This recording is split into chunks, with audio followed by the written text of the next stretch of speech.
उद्यापासून हिवाळी अधिवेशनाच्या कामकाजाला सुरुवात होईल। नव्या चेहऱ्यांसह मंत्रिमंडळाच्या नव्या चेहऱ्यांसह देवेंद्र फडणवीस आपलं 3.0 सरकार कसं चालवतात, पुढे नेतात याकडे अवघ्या महाराष्ट्राचं लक्ष असणार आहे।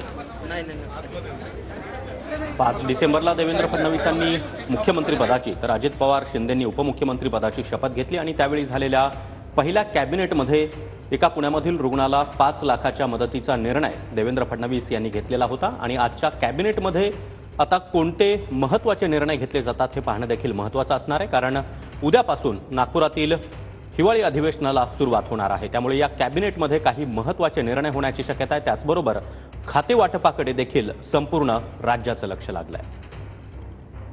काही जिल्ह्यांकडे विशेष लक्ष देखील पुरवण्यात आलेलं आहे। स्थानिक स्वराज्य संस्थांच्या निवडणुका डोळ्यासमोर ठेवून देखील काही मंत्रिपदं देण्यात आली आहेत। तसंच आतापर्यंत 5-5 वर्ष दूर राहिलेल्या मंत्रिपदापासून दूर राहिलेल्यांना यामध्ये संधी देण्यात आली आहे।